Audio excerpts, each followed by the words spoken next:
Assalamualaikum warahmatullahi wabarakatuh.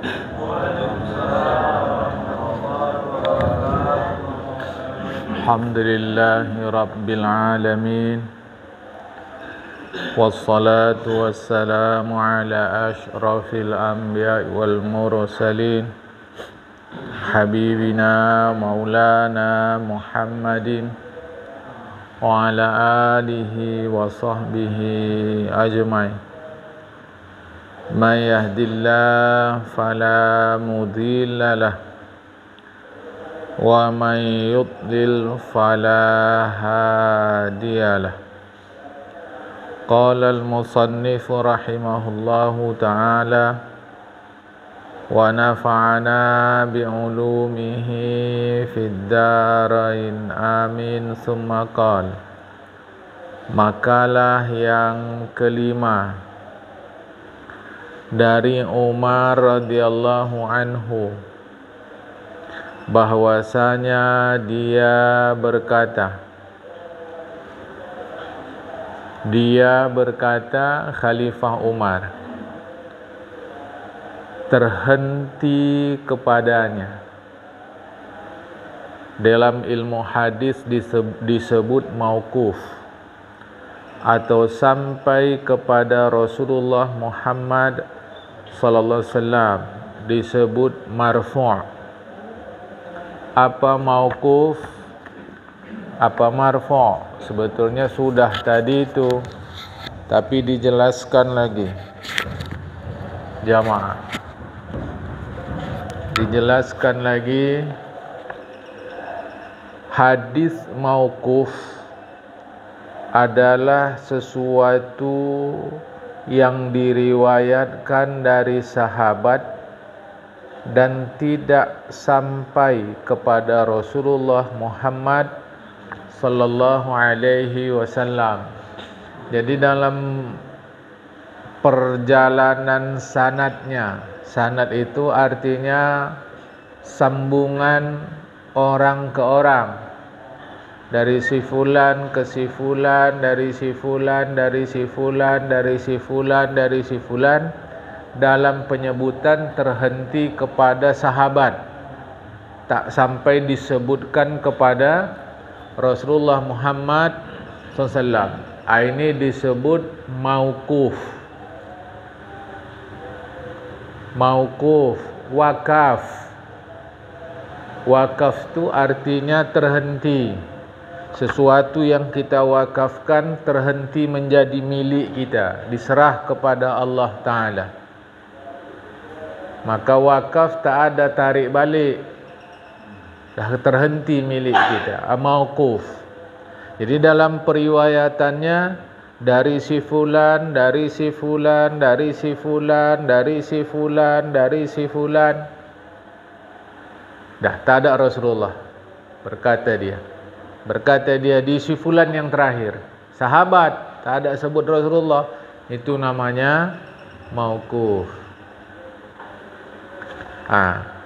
Sedangkan marfu' adalah sesuatu yang disampaikan sahabat dari perkataan Rasulullah Muhammad sallallahu alaihi wasallam. Dari si fulan, dari si fulan, dari si fulan, dari si fulan, dari si fulan, berkata Rasulullah. Atau bahawa Rasulullah mengatakan, bahawa Rasulullah melakukan ini. Bahawa Rasulullah mengatakan. Jamaah. Jadi bukan Rasulullah begini-begini, bukan. Jadi bahawa dari si fulan, dari si fulan, dari si fulan, dari si fulan, Rasulullah berkata. Itu namanya hadis marfu'. Dia tak sampai, jadi dia melewati sahabat. Kalau hanya batas sahabat, itu disebut mauquf. Jamaah. Ya, termasuk yang tadi, saya koreksi. Termasuk yang tadi, dari si fulan, dari si fulan, dari si fulan. Si fulan mengatakan bahwa Rasulullah begini. Itu juga termasuk marfu'. Jamaah, kena sampai kepada Rasulullah. Laulat di'a'ul ghaibi la syahidtu ala khamsi nafarin annahum ahlul jannah. Jikalau tidak karena takut dituduh mengetahui yang gaib, pasti aku bersaksi bahawa ada 5 kelompok manusia, bahwasanya mereka itu pengisi surga. Jadi dari satu jalur hadis ini mauquf sampai sahabat saja. Tak ada disebutkan Rasulullah begini.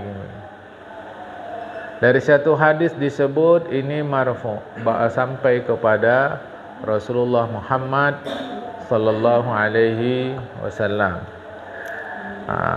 Ya, ada manusia pengisi surga 5 kelompok. Pertama, orang fakir, orang miskin. Fakir ini di bawah miskin lagi. Ingat-ingat nih jamaah, fakir itu di bawah miskin lagi. Orang fakir yang memiliki keluarga. Apa maksudnya nih?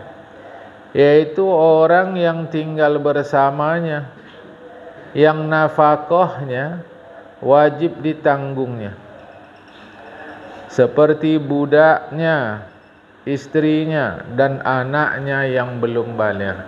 Dalam fiqih mazhab Imam Asy-Syafi'i, yang wajib ditanggung nafkahnya itu oleh seorang suami adalah istrinya dan anaknya. Innalillah. Yang wajib ditanggung adalah istrinya dan anaknya yang belum baligh, termasuk budaknya, kerana budak adalah milik dia. Hati-hati jemaah. Dalam fiqh mazhab Imam Asy-Syafi'i, yang ditanggung suami hanya istri dan anak. Mak dia kalau susah baru dia tanggung. Kalau mak dia bisa usaha sendiri, tak wajib dia tanggung. Mengaji Syafi'i ini mestilah dia Syafi'i betul. Kita ni ngaku mazhab Imam Syafi'i tapi kita tidak mengaji mazhab Imam Syafi'i. Ada mak, ada istri. Siapa yang ditanggung makan suami? Istri, bukan maknya. Tetapi ada hadis, ibumu, baru ayahmu. Itu dalam penghormatan, bukan dalam tanggung jawab nafkah. Dalam tanggung jawab nafkah, ini kitab bahasa Indonesia saja, ilmu fiqih, tulisan Tuan Arsyad Talib Lubis. Baca itu di situ jemaah. Urut-urutan, bukan boleh pilih, urut-urutan. Nomor 1 adalah istri. Jamaah. Nomor 1 istri. Baru anak. Nanti urutan sampai ke seluruhnya. Jadi bukan orang tua dulu kasih makan. Ini suami lebih pula dia kasih makan orang tuanya daripada istrinya. Salah. Jamaah. Ya. Jadi lebih kehormati istri kau dari orang tua. Bukan itu masalahnya. Kau mengambil dia dari rumah orang tua dia. Lantas apalah maknanya kau abaikan makan dia? Ini jemaah. Kecuali orang tua tadi susah. Itu masuk dalam rangka tanggung jawab. Orang senang bertanggung jawab atas orang susah. Belajar fikih mazhab Imam Syafi'i. Bahasa Indonesia kitab tu jemaah. Mudah saja. Ya. Nah, jadi dia miskin, dia susah, dia tanggung keluarganya dengan ikhlas. Anak budaknya, istrinya, anaknya yang belum baligh. Dugaan di dalam Islam, anak belum baligh belum bisa cari sendiri. Kalau sudah baligh dia bisa cari sendiri, tetapi waktu dan tempat mengalami perubahan.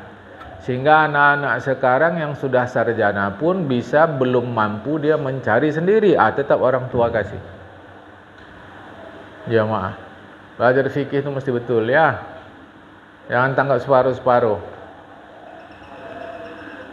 Apalagi mertua. Ini kadang menantu ni mertua pula lebih didahulukan dia.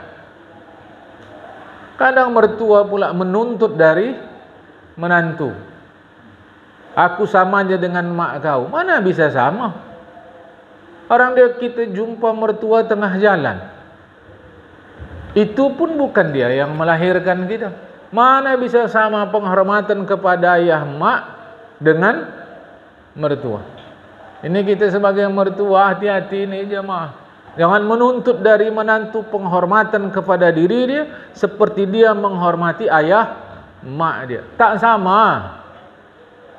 Sedangkan sama ayah kandung dia pun tak sama dengan kepada mak kandung dia. Apalagi kepada mertua. Ini mesti difahamkan betul-betul jemaah. Ikutkan agama. Nomor satu tadi. Yang kedua, perempuan yang suaminya puas kepadanya. Puas kepadanya dalam agama. Perempuan yang begini akan masuk, akan menjadi pengisi surga. Puas dalam agama. Jemaah. Dalam mazhab Imam Abu Hanifah, seluruh yang terhubung dalam ahli waris wajib ditanggung nafkah. Itu kan berat. Itu terlampau luas, jemaah. Terlampau luas. Dalam mazhab Imam Syafi'i tidak. Yang wajib ditanggung nafkah seperti yang saya sebutkan tadi. Maka abang adik tak masuk tanggungan nafkah daripada kita. Okey?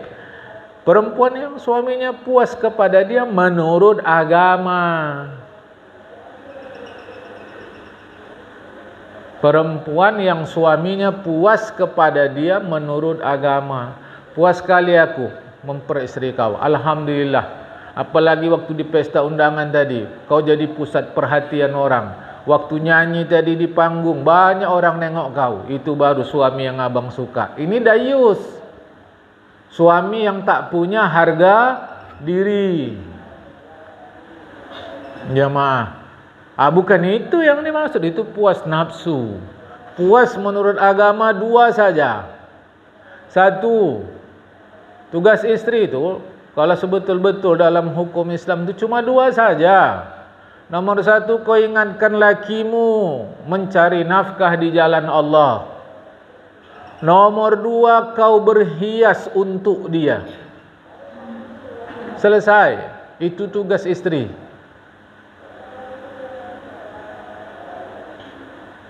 Ngapa meremut, dek? Dah lama mobil kita ni tak ganti, bang. Gantilah dulu. Ya, tak bisalah. Ini kan kerja kita mesti sesuai aturan agama. Alah, apa-apa kan sikit kan tak apa-apa. Tengok. Maksudnya apa-apa kan ni belok-belokkanlah sikit demi dapat duit tadi. Supaya isteri puas, laki pun ikut. Dua-dua sama berdosa. Jamaah. Isteri ingatkan suami. Jamaah. Nah, berhias dia untuk suami, bukan untuk orang. Diterima ditolak dalam sistem Islam atau di luar sistem Islam. Kalau rumah tangga itu puas, masyarakat pun senang. Ini anak-anak kita ni tak senang di rumah oleh kerana rumah itu tidak bagaikan surga. Ingat ungkapan baiti jannati. Itu bukan hadis Nabi, jangan ngarang. Baiti jannati itu bukan hadis Nabi.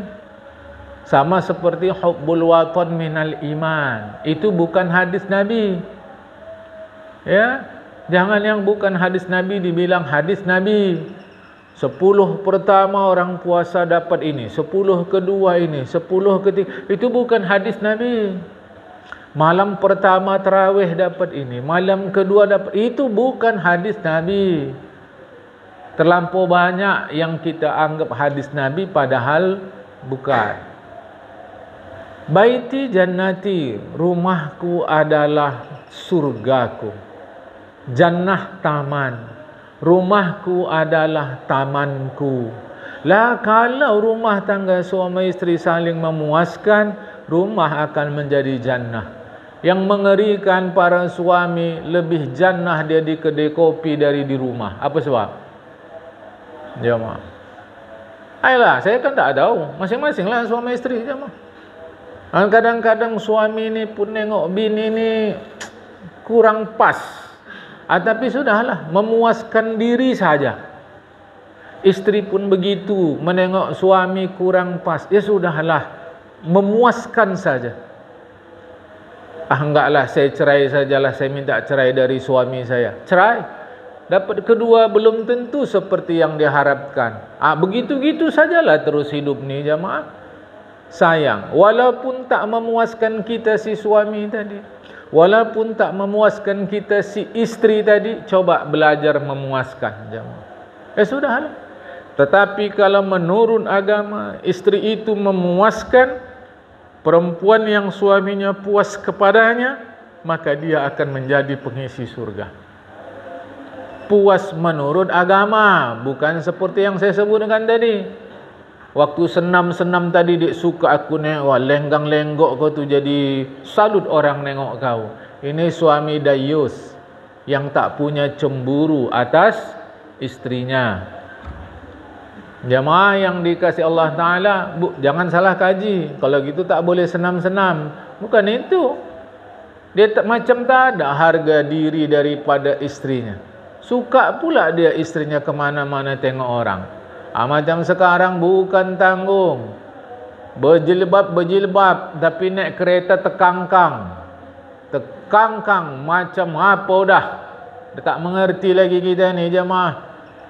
Isteri ustaz pun begitu. Lebih hebat kadang isteri ustaz. Aduh, entahlah sudah sekarang ni, jemaah. Ya. Ini harap dipahamkan betul-betul. Marwah, harga diri dijaga. Tekangkang dia begitu. Masya Allah. Depan saya ni banyak orang tua-tua dari tahun zaman perang lagi ni. Malu kita dulu kalau naik kereta tekangkang tu. Sekarang isteri ustaz, bibirnya menor kurang menor, pipinya dempul kurang dempul, bajunya ketat, kutangnya pun terukir di baju tu, celana dalamnya pun terukir. Cemana lagi jemaah?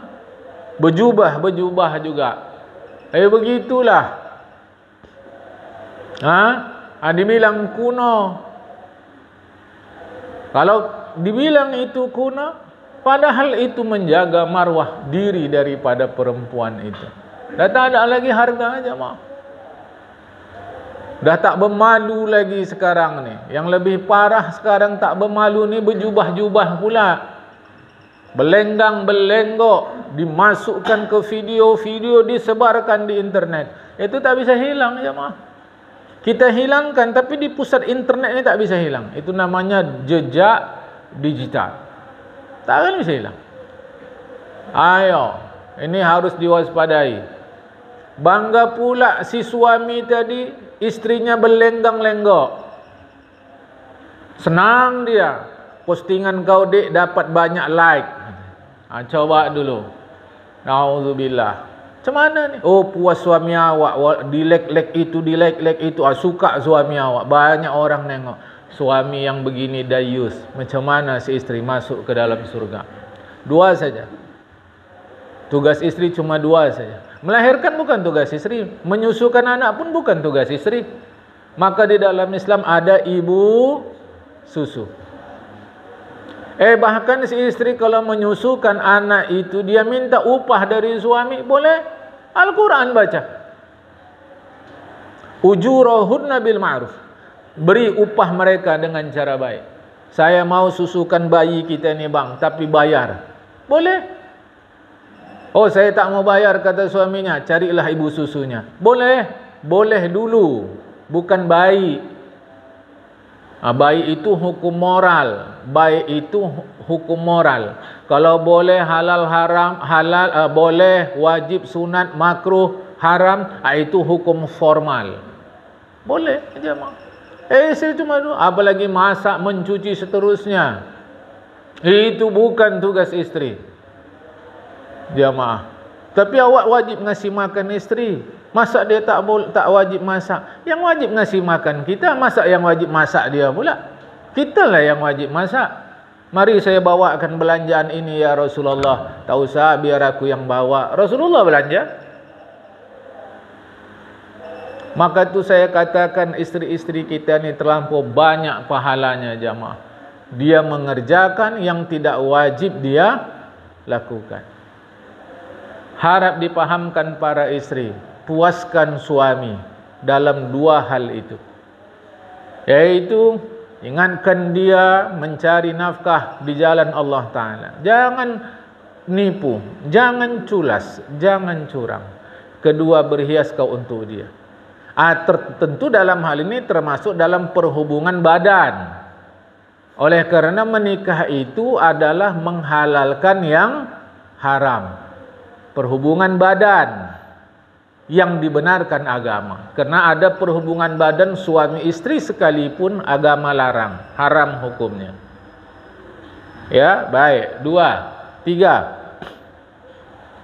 Dan perempuan yang menyedekahkan maharnya kepada suaminya. Rela si perempuan tu maharnya untuk suami, tak ada masalah. Dengan catatan bukan suami memanfaatkan mahar itu, bukan. Karena ada keperluan. Jamaah yang dikasihi Allah Ta'ala, mahar itu milik istri. Haram suami gunakan kalau istri tidak setuju. Ayolah, perbaguskanlah pernikahan kita, meskipun itu terpulang kepada pemahaman kita. Perhatikan ilustrasi berikut. Yang menerima mahar perempuan, bukan laki-laki. Alangkah bagusnya, tapi ini tak bisa dipaksa, pulang pada fikiran dan kefahaman. Alangkah bagusnya kalau pihak perempuan ini meminta mahar yang menghasilkan uang.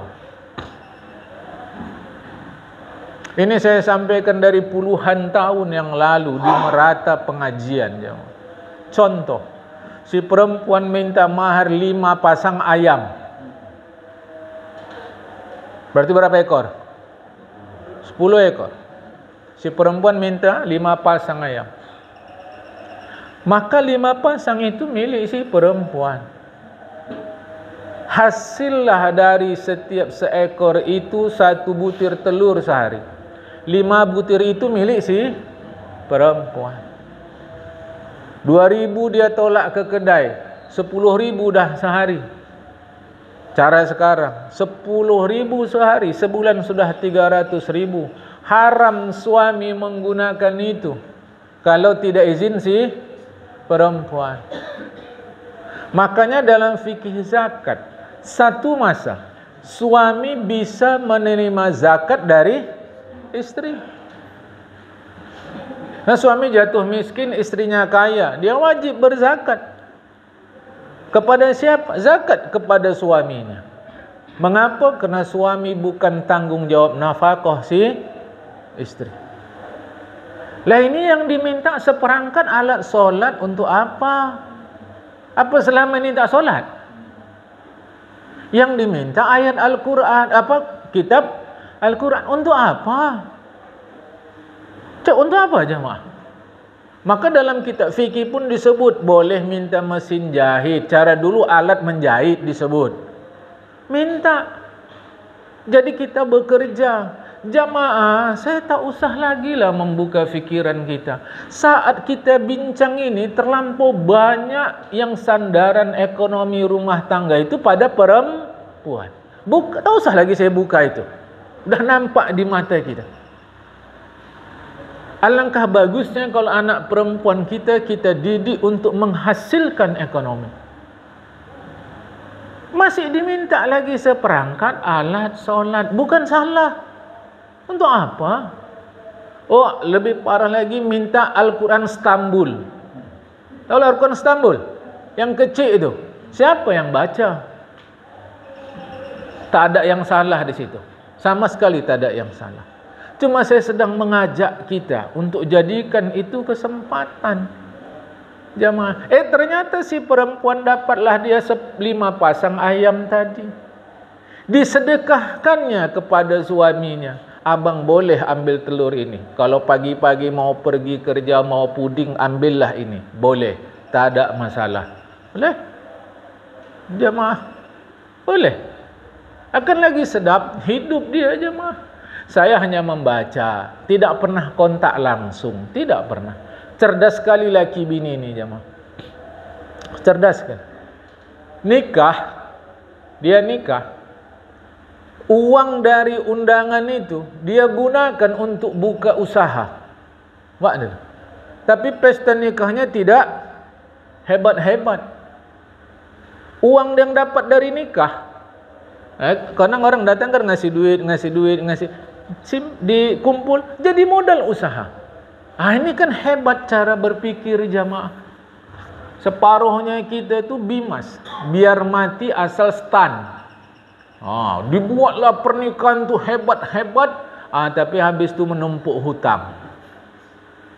Bahkan ada, saya tak ngerti, belakangan ni makin ngerti-ngerti, rupanya ada orang pesta nikah ni untuk balik modal.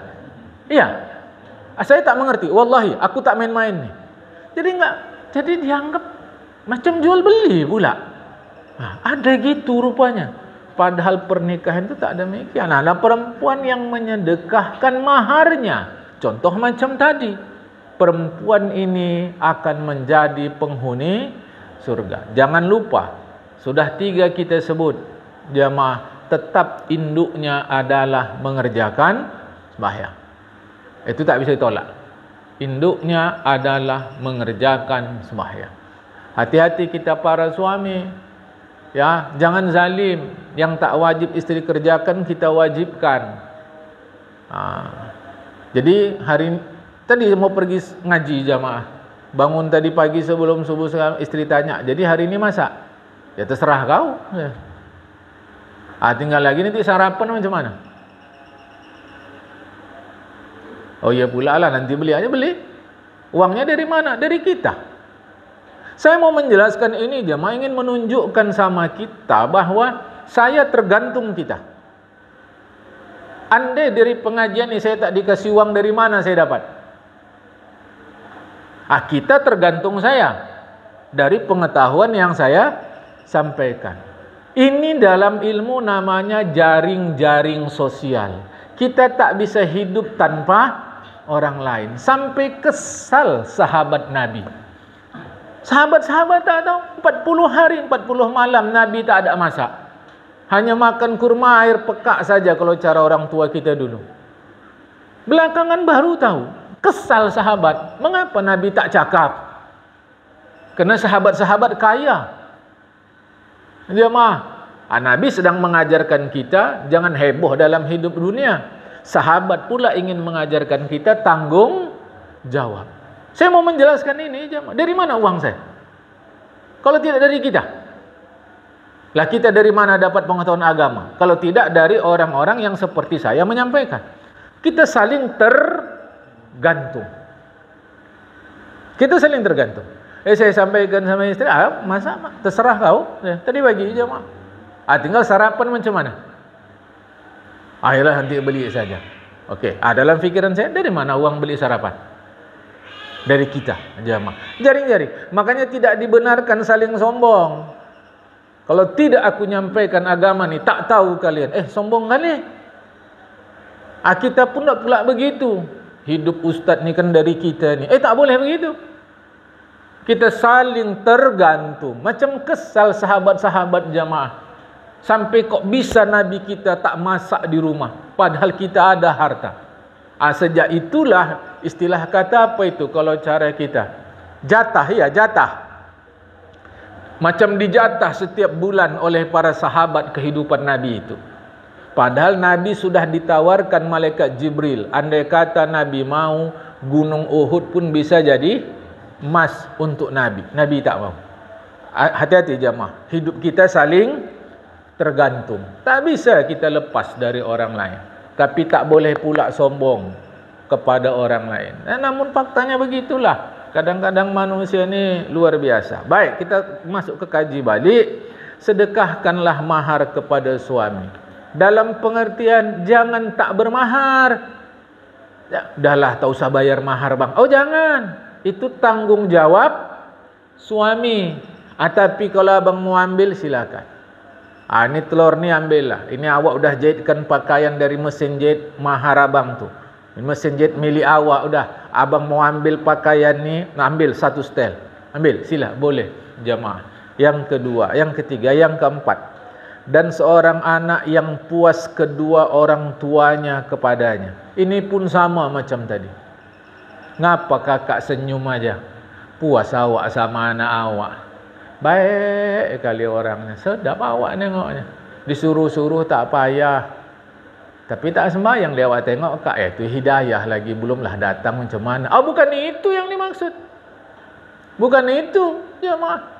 Terlampau banyak orang tua yang puas sama anaknya kerana anaknya penurut sama orang tuanya, tapi sembahyang anak tidak. Bercewek anak, iya.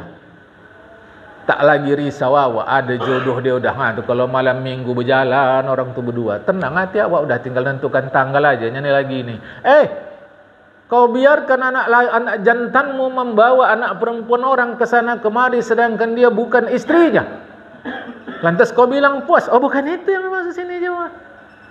Bukan itu. Anak yang puas itu bagi orang tua adalah anak yang mematuhi hukum Allah Subhanahu wa ta'ala. Itu yang dimaksud. Senang awak sama anak awak ni.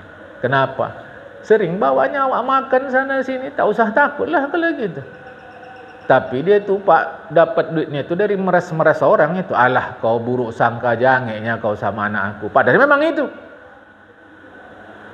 itu kerja dia. Orang tuanya puas sama anaknya. Calon surga kau. Tak betul. Puas yang dimaksud bila anak itu patuh kepada hukum Allah. Walau orang tua sakit hati sebab anak patuh hukum Allah, anak itu akan jadi calon surga. Apa contoh? Orang tuanya ingin anaknya itu buka-buka. Anaknya mau tutup aurat. Dan anaknya memutuskan tetap menutup aurat. Akibatnya orang tuanya sakit hati. Tak mau ditegurnya anak ini. Apakah anak ini durhaka? Tidak. Hadis sahih riwayat Imam Bukhari. La ta'ata li makhluqin fi ma'siyatil khaliq. Tidak boleh patuh kepada siapapun kalau akibatnya durhaka kepada Allah Subhanahu wa ta'ala. Hati-hati pelajaran kita ni jemaah. Calon surga lah kau anak aku ni. Kenapa gitu bang? Puas sekali kami orang tuanya. Cakap tak banyak, tak ganggu orang, kerja bagus, tak keluar kemana-mana dia. Sembahyang dia bang. Memang itu belum lah lagi. Baca Quran pun belum pandai. Keliru total. Begitu anak tu haid, begitu keluar air mani dia, dah wajib sembahyang. Mak dulu aja mak. Ini agama ikutkan ni, bukan perasaan hati. Ya. Ngapa abang senyum-senyum bang? Padahal awak tengok anak abang nganggur. Zahirlah aku tengok. Zahir aku tak tahulah. Rasa-rasa kalau mati aku didoakan dia ni. Kena zahir aku tengok dari belum balik lagi dia. Macam masjid itulah rumah dia. Alhamdulillah sampai beranak dia sekarang aku tengok tak berubah. Baru betul. Itu baru betul jemaah. Puas kita kerana selamat sampai ke akhirat. Zahir, lebihnya kita tak tahu jemaah. Anak yang memuaskan orang tua itu jemaah, itu akan jadi pengisi surga. Dan orang yang bertaubat dari dosanya, itu dah tentu. Ini tak kita ulang-ulang lagi jemaah, karena sudah banyak kita ceritakan. Begitupun di dalam syarahnya, dalam urayanya lihat. Diriwayatkan bahwasanya Nabi Muhammad sallallahu alaihi wasallam bersabda, "At-taibu minad dzanbi kaman la dzanbalah." Orang yang bertaubat dari dosa bagaikan seorang yang tidak berdosa. Hadis riwayat Imam Baihaqi. Karena itu salah kalimat, percuma aja taubat kalau buat dosa lagi. Macam Tuhan pula dah. Bahkan ulama katakan andailah puluhan kali. Angkanya 70 apa 100 disebut dalam kitab. Andailah 100 kali buat dosa sehari, maka 100 kali taubat. Mudah-mudahan Israel datang pas dia taubat. Enggak ada cerita percuma taubat. Satu, ni salah ni. Yang kedua salah. Aku mau habis taubat tak buat dosa lagi. Mustahil.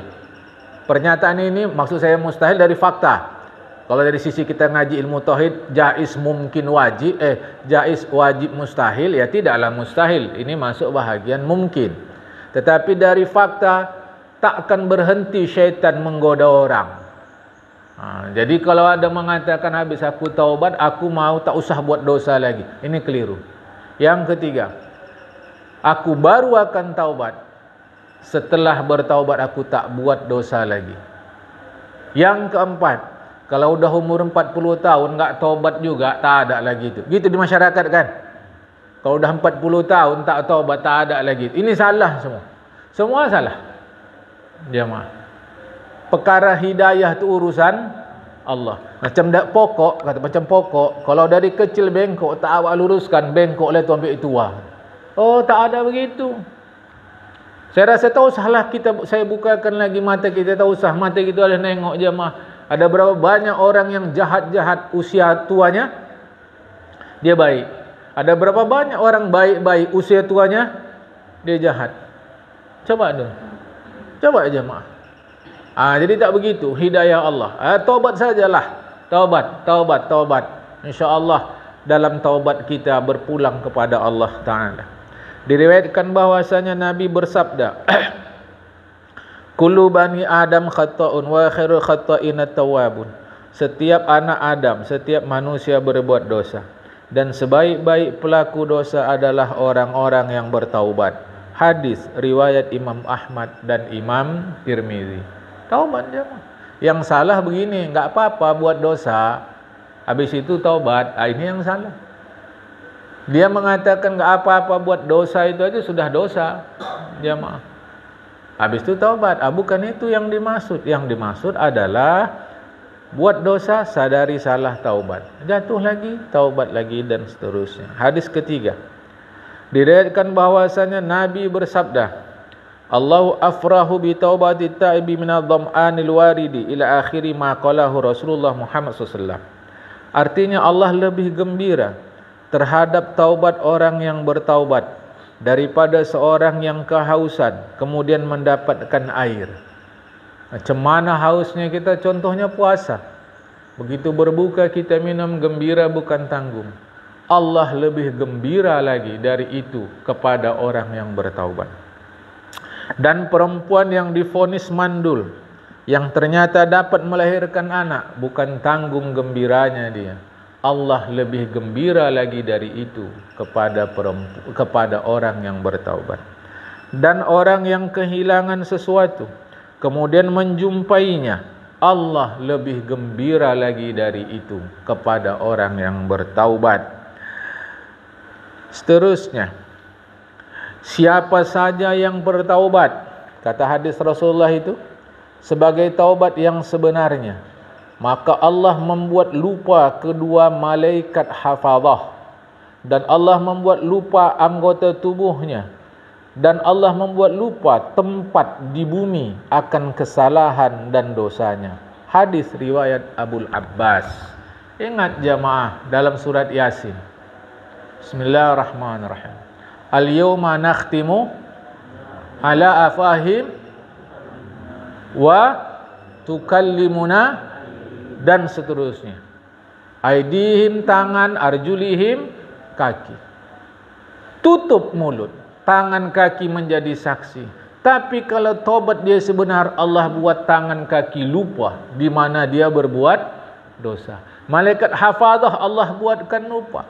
Tempat yang di tempat itu kita berbuat dosa, Allah buat lupa.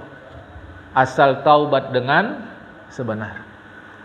Berat jamaah kalau banyak yang jadi saksi kita buat salah. Kalau banyak saksi yang buat yang membantu kita, menyaksikan kita buat baik, senang kali kita.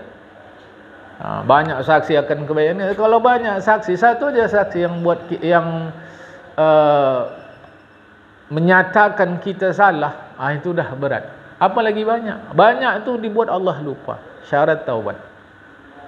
Bila kita tak taubat sebenar buat lagi, itulah disebut lawamah. Lawamah sesal buat. Itu antara ammarah dan mutmainnah. Ammarah tak ada sesal-sesalnya. Lawamah buat sesal. Mutmainnah tak buat lagi.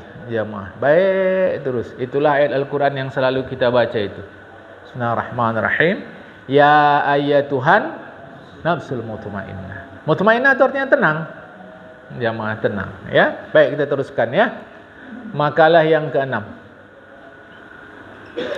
Dari Utsman bin Affan radhiyallahu anhu. Ada 5 perkara tanda orang yang bertakwa. 5 perkara tanda orang bertakwa. Bertakwa ni hati-hati. Panjang cerita takwa ni kalau kita lihat definisi para ulama. Kita dekati kata-kata takwa berdasarkan bahasa Arab saja. Lebih mudah. Apa? Hati-hati. Sampai orang tua kita kata bagaikan meniti buih. Dan orang tua-tua kita dulu selalu bilang sebelum buat sesuatu dia akan katakan pikir dulu pendapatan.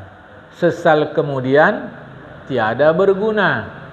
Sampai dia katakan kalau buat gini nanti masalah. Kalau buat gini nanti masalah. Itu prinsip hati-hati, bukan takut.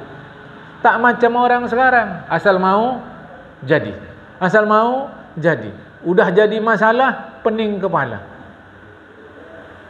Kita tak begitu. Agama mengajarkan hati-hati. Walau di tengah suasana yang kacau balau di tengah-tengah kita seperti sekarang, agama tetap ajarkan berhati-hati. Nah, orang bertakwa, orang berhati-hati. Kita baca dulu hadis yang di dalam. Diriwayatkan bahwasanya Nabi Muhammad SAW bersabda, "Lan yablughal abdu an yakuna minal muttaqina hatta yada'a ma la ba'sa bi hadaran mimma bihil ba'su." Artinya seseorang tidak akan sampai termasuk ke dalam golongan orang yang bertakwa sehingga dia dapat meninggalkan sesuatu yang tidak berbahaya karena menghindarkan diri dari yang berbahaya. Hadis riwayat Imam Tirmizi dan Hakim. Zahir tak berbahaya. Ini sebenarnya tak usah pakai agama menjelaskannya. Tak perlu hadis Rasulullah. Jamaah, perhatikan. Bukan cara dulu, cara sekarang. Kalau cara dulu tulen-tulen, jujur-jujur jamaah. Siapa yang mengatakan gula tak enak? Ngacung. Enak jamaah. Siapa yang mengatakan gula benda najis? Tak ada, dia benda suci sehingga halal dia konsumsi. Tapi karena tidak bertakwa, tidak berhati-hati, konsumsi saja gula itu terus, lama-lama jadi sakit gula. Lama-lama jadi sakit gula. Jamaah. Nah, si orang tadi bertakwa, berhati-hati dia terhadap gula. Sehingga gula itu dimakannya sekadar perlu saja. Dan belakangan saya baru tahu, ternyata minum teh tak pakai gula. Ternyata minum kopi tak pakai gula. Di Medan ini ada persatuan peminum teh. Saya pun tak berhubungan dengan mereka. Saya hanya nonton televisi, ingat saya waktu itu. Apa di internet? Jamaah. Ada persatuan peminum teh di Medan nih. Rupanya dari mereka dikatakan minum teh itu sebetulnya tidak pakai gula. Ya pula saya pikir. Dan orang Sunda minum teh tidak pakai gula. Jadi kalau nanti kita ke Tatar Sunda, dijamu, dihidangkan teh, menurut adat itu tak pakai gula. Jamaah. Lah, si orang bertakwa terhadap gula, berhati-hati terhadap gula, dia tak makan gula itu sebatas perlu saja, kecuali sebatas perlu. Itulah contoh orang bertakwa. Sudah dibilang sama-sama kawan sekantor, hati-hati jangan makan sembarangan. Tak makan aja dia jemaah. Oleh kawan sekantor diceritakan kepada saya, yang lebih ngeri Ustaz katanya, nanti dia makan daging-daging tu, minumnya teh manis dingin. Meninggal dia. Udah selesai. Sebab saya mengisi pengajian di kantor itu beberapa masa yang lalu jemaah. Dari sejak kantor tu di Belawan pindah ke tempat lain, saya mengisi pengajian. Sekarang dah tidak lagi. Maka saya kenal sebahagian pegawai kantor tadi sampai sekarang. Jadi saya tanya, abang kerja di mana di sini? Abang itu masih ada lagi? Wah, meninggal dah Ustaz. Makan tak tentu. Kita udah ingatkan. Dia kalau makan tu daging-daging tadi, minum teh manis dingin, kadang Masya Allah. Nah, orang bertakwa persis seperti itu. Menghindarkan yang tak bahaya karena takut akan jadi bahaya. Maka saya kata tadi, tak usah hadis Rasul menjelaskan.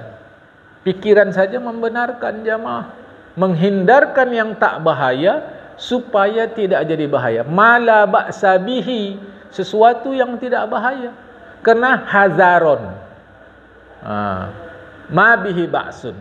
Menghindar, takut terhadap sesuatu yang mungkin bahaya. Ini mau hati-hati jamaah. Itulah bertakwa. Bukan tak boleh. Boleh saja. Kopi pun begitu rupanya. Ya, kopi pun begitu. Malah sebahagian minum kopi itu sudah berubah dia. Tak lagi pakai gula putih. Kalau gula putih kita dulu bersih apa kuning? Kuning itulah yang bagus. Sekarang gula putih itu putih kurang putih, berkilat kurang berkilat. Ragu awak jamaah, apa isi di dalam? Lain yang dulu tebu betul. Itu dikonsumsi pun tetap tak boleh berlebih. Belakangan dia beli sama saya, beli gula jamaah. Saya jual gula aren. Dia beli. Saya tanya, mau buat apa? Ini mau minum kopi Ustaz. Jadi rupanya minum kopi kawannya gula aren. Jauh lebih bagus dari gula putih. Itu pun tetap tak boleh berlebih. Itulah takwa. Takwa itu menghindarkan dari sesuatu yang tidak apa-apa karena takut terjadi apa-apa. Jamaah, persis cara orang tua kita dulu. Persis bagai meniti buih. Awak dapat waktu SD ni jamaah. SD saya dulu ada pelajaran budi pekerti. Ada pelajaran tu. Dari dongeng-dongeng, dari apa segala macam. Ada jamaah dulu. Di antaranya inilah disampaikan guru. Pikir dulu pendapatan, sesal kemudian tiada berguna. Oh iya pula. Maka orang dulu-dulu itu, dia kalau musyawarah, ini nanti akan bahaya gini. Macam mana nih? Ini akan bahaya begini. Orang sekarang tidak. Hantam kromo saja. Hantam. Sesuka-suka hati saja. Masalah nanti itu. Udah jadi masalah pening kepala. Maaf, na'udzubillah, summa na'udzubillah. Rupanya ada yang singkat pikiran. Jatuh dia ke lembah nista. Yang buat macam-macam maksiat sebab dapat masalah yang dihasilkan oleh diri sendiri. Bahkan tak satu dua, na'udzubillah, summa na'udzubillah, yang menghabisi nyawanya sendiri. Maka takwa tak begitu. Apa takwa? Hindarkan yang tak apa-apa karena takut terjadi apa-apa. Hadis riwayat Imam Tirmizi dan Hakim. Pertamanya, ciri orang bertakwa, bahwasanya dia tidak bergaul kecuali bersama orang yang dapat membaguskan amal agamanya dan mengendalikan kelaminnya dan lidahnya. Ini pilih kawan. Ada yang bilang, kawan gak usah pilih-pilih. Saya kata beli kangkung di pajak pun pilih-pilih awak. Masa kawan tak pilih-pilih? Beda itu jamaah. Orang yang suka makan daging kambing dari orang yang memelihara kambing. Siapa yang wataknya menjadi kawan kambing? Yang makan daging kambing atau yang jaga kambing? Yang jaga kambing. Mengapa? Karena hari-hari berkawan sama kambing. Maka keluar hadis Rasulullah. Orang itu ditengok siapa kawannya. Ingat, saya tetaplah dari guru-guru awak dulu belajar jamaah. Berkawan sama tukang minyak wangi, wangi awak. Berkawan sama pandai besi, terbakar awak. Pandai besi yang buat cara dulu, Dulu saya ingat kalau saya naik kendaraan atau apalah, tak angkot. Angkotnya pula jamaah kalau ke Medan, sebelah kiri itu sebelum sampai simpang kantor. Itu ada dulu yang buat-buat cangkol, sekop, parang segala macam. Jadi saya asal lewat tu tengok aku. Inilah yang kata guru tu, kupikir. Ya memanglah kalau awak dekat situ kena percik-percik dia jemaah. Ada kalau dekat Minyak Wangi ni almarhum Wak Gapur Labuhan, ayah daripada Ustaz Usop. Karena beliau jual minyak wanginya ke Belawan. Sampai sekarang aku ingat bunyi suara dia tu. Jemaah. Nama kami anak-anak, asal dia berhenti di depan Masjid Jami, kerumun lah itu. Orang beli-beli nanti dibelikannya, disemprotkannya, dimasukkannya ke botol, kasih sama orang. Yang sisa-sisa situ yang udah dihabiskannya ke botol tadi kan masih ada. Sama kami semprotkannya itu. Ya pula kata guruku, awak bergantung sama kawan. Berkawan tukang minyak wangi, wangilah kami jemaah. Ini diajarkan oleh Khalifah Utsman bin Affan. Tanda orang bertakwa pertama, milih dalam bergaul. Siapa yang dipilihnya? Yang dipilihnya dia tidak bergaul kecuali sama orang yang membaguskan amal agamanya, membantu dia mengendalikan kelaminnya, membantu dia mengendalikan lidahnya dengan cara mencegahnya dari banyak berjima dan berkata-kata. Jima itu hasilkan pahala. Yang jadi masalah bukan itu. Saya menyampaikan ini tak ada maksud pribadi-pribadi. Wallahi jamaah. Elok kita, tapi salah bergaul, itu bisa berbahaya tu. Jemaah. Salah bergaul, itulah bisa berbahaya. Kadang-kadang heran juga awak. Anak awak bagus, tapi belakangan pandai dia merokok. Entah dari mana. Rumahnya dari kawan. Dari kawan. Itulah gaul tadi. Bergaul tak memilih, apalagi zaman sekarang ni. Kalau dulu disebut musang berbulu domba ya. Musang berbulu domba.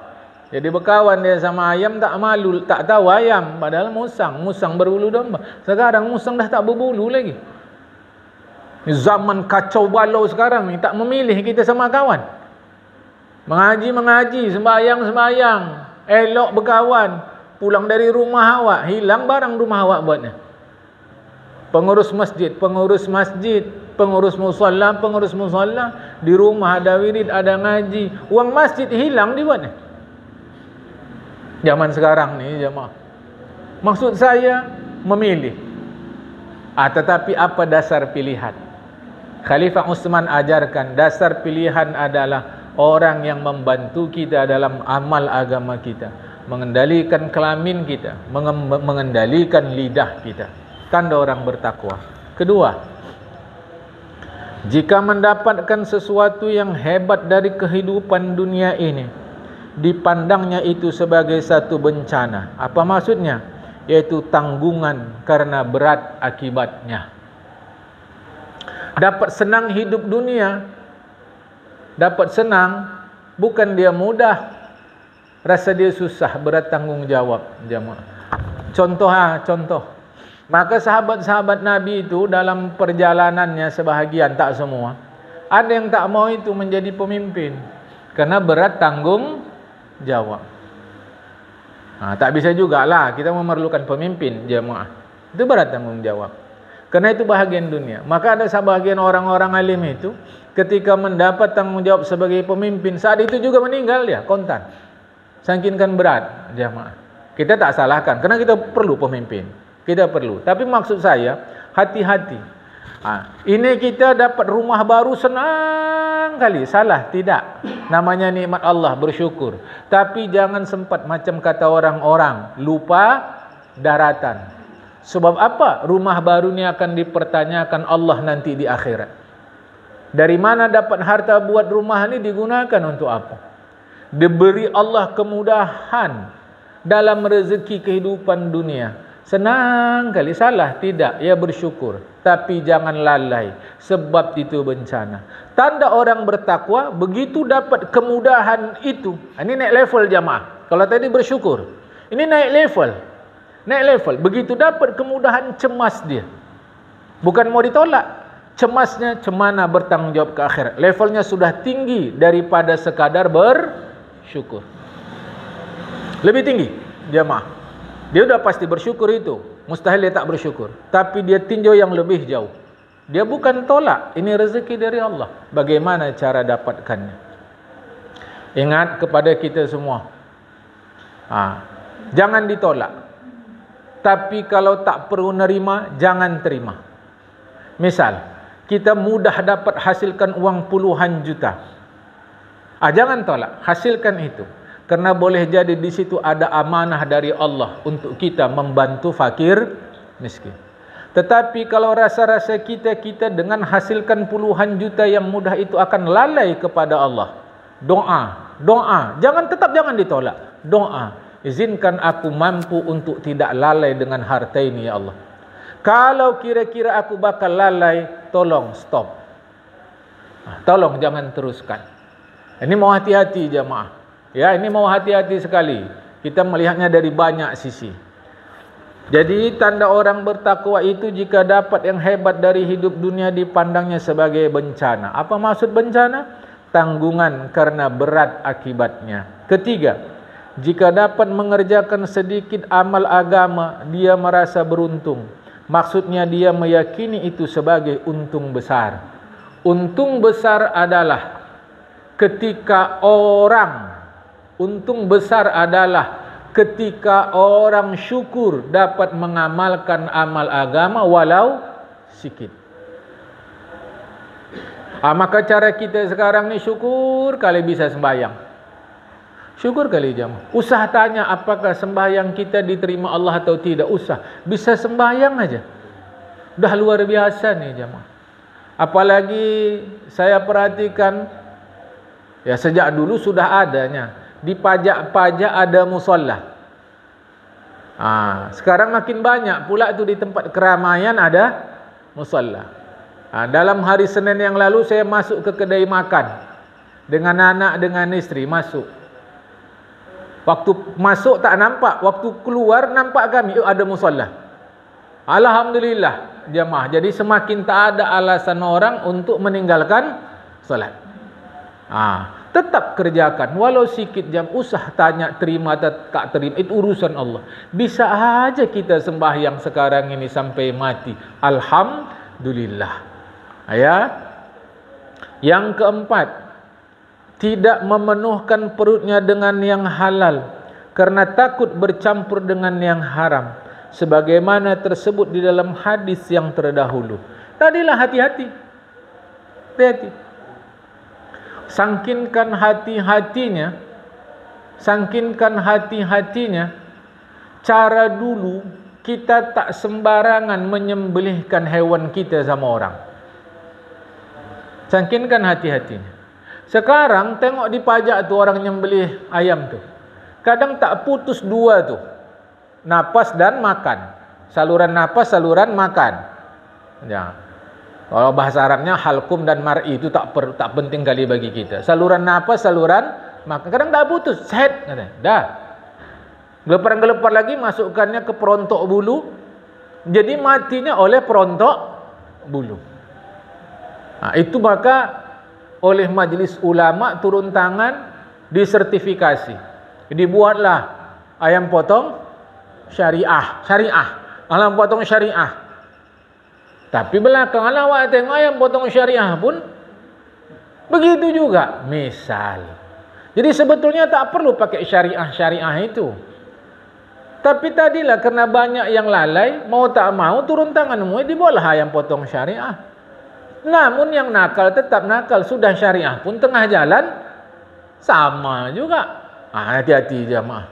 Sehingga dia tak mau makan ayam kalau potong pajak. Dia mau potong sendiri. Tak percaya. Bukan tak percaya. Tapi orang sekarang layas. Apa layas ni? Bahasa Melayu tu. Layas saja orang. Suka-suka dia saja. Tengok. Kerana sekarang ini tak nuduh-nuduh jamaah. Nengok zahir. Yang bangun masjid pun tak sembahyang. Sekarang ni. Dia bangun masjid pakai celana pendek-pendek. Sembahyang tidak? Coba dulu. Ini zamannya ni. Dah kacau balau. Makanya dia tak mau makan itu tadi. Tak dikenyangkannya perutnya dengan yang halal. Kerana takut jatuh pada yang haram. Ini namanya hati-hati. Hukum pribadi. Tapi jangan gara-gara ini masuk ke kedai kita tanya. Sembelihnya betul tak tadi ni? Tak perlu. Kenapa? Hukum fikih ajarkan. Selama tak terang-terang di mata nampak salah, dia masuk hukum asal. Asal sesuatu adalah halal. Makan jamaah. Tapi kalau mau hati-hati, itu macam tetangga saya lah. Allah yarham Ustaz Nursidin. Sampai mati dia tak pernah singgah kedai kopi. Orang tanya sama beliau, kenapa tuan tak singgah kedai kopi? Saya tak tahu entah bekas mulut siapa di gelas tu. Itu hati-hati. Bukan hukum umum. Hukum umum halal. Hukum hati-hati tunggu dulu. Jamaah. Hukum hati-hati. Ya. Nah, jadi cara ciri orang bertakwa yang keempat, berhati-hati. Ya, berhati-hati. Jamaah. Baik, yang kelima terakhir untuk pagi ini. Dan kelimanya melihat manusia semuanya selamat. Maksudnya terlepas dari kebinasaan di akhirat. Karena bagus bersikap kepada Allah Ta'ala. Ini namanya husnuzan. Dan melihat dirinya binasa sebab dosa. Karena buruk sikapnya kepada Allah Ta'ala. Ini namanya su'uzan. Tapi bukan dalam pengertian negatif. Ini yang selalu saya ingatkan kepada kita. Kepada orang lain berbaik sangkalah. Apa mau baik sangka sama orang macam gini? Dia bukan hanya tak sembahyang, bukan hanya main judi. Habis orang sini dah dicuriinya semua. Padahal dia orang sini. Maunya mampuslah dia tu. Tak ada surga-surganya. Tak boleh. Tak boleh. Sama sekali tak boleh. Kita wajib berhusnuzan dalam pengertian mudah-mudahan Allah beri dia hidayah. Kepada diri pula, selalu kita macam awak lah, dah sembahyang, dah zakat, dah puasa, dah haji. Mau apa lagi? Dia anggap selesai. Jamaah yang dikasihi oleh Allah Ta'ala. Ini kaji betul ni. Rasa-rasanya mustahil kita bisa mensyukuri nikmat Allah. Mustahil. Tak usah jauhlah, dekat ke tubuh kita saja jamaah. Apa jadinya kalau kita tak bisa buang air besar? Pernahkah kita merasakan waktu buang air besar itu? Waktu buang air besar ketika benda kotor itu keluar, pernahkah terasa di batin kita, ini lebih nikmat dari uang miliaran rupiah? Pernah? Jemaah. Sebahagian saudara kita yang sedang mendapat cobaan, ada lahir tanpa anus. Ada lahir yang tak bisa keluar kotoran. Ada yang sehat sejak lahir, belakangan tak bisa keluar kotoran. Lah kita Allah mudahkan jemaah. Macam mana cara mensyukurinya? Itu baru satu. Belum lagi detak jantung, belum gerak mata, belum telinga dan seterusnya jemaah. Macam mana cara mensyukurinya? Tahu-tahu kita sombong dengan menganggap diri sudah pasti baik di sisi Allah Ta'ala. Jangan. Orang bertakwa, dia lihat orang baik semua dalam penuh harap. Dia lihat baik, semua orang dia lihat baik dan penuh harap. Maksudnya baik penuh harap, bukan artinya orang tu mengerjakan solat. Tidak, nampak dia hanya jahat. Memang betul jahat. Tapi dia pandang baik dalam pengertian mudah-mudahan Allah Ta'ala beri dia hidayah. Dia pandang dirinya buruk. Masa kita orang beriman disebut buruk? Dalam pengertian aku masih banyak dosa. Itu jemaah. Jangan dibalik. Jangan dibalik. Kita selalu menganggap diri kita udah bagus saja di sisi Allah. Orang semuanya buruk. Oh, bahaya nih jemaah. Ini bahaya. Sahibul bait adra ma fi. Tuan rumah lebih tahu isi dalamnya. Masa kita tak mau jujur kepada diri kita sendiri? Ada berapa banyak jamaah yang buruk belakangan jadi baik? Ada berapa banyak yang baik yang belakangan jadi buruk? Ngaji bapak itu bagus. Bagus, ngaji bagus. Tapi difitnahnya gurunya. Datang murka Allah. Bapak tadi dalam akhir hayatnya sampai mati, kerjanya membungakan uang. Pak jemaah. Padahal tak ada selama ini bagus Bagus ini bagus jemaah. Tapi itu adalah buruk belakangan. Zahir, batin kita tak tahu. Jemaah, itulah tanda orang bertakwa. Pulang pada kita, tepuk dada tanya iman. Lebih ni kalau ada dialog silakan. Sampai sini dulu. Mohon maaf saya segala kekurangan. Terima kasih segala perhatian. Wallahul muwaffiq ila aqwamit thoriq. Assalamualaikum warahmatullahi wabarakatuh.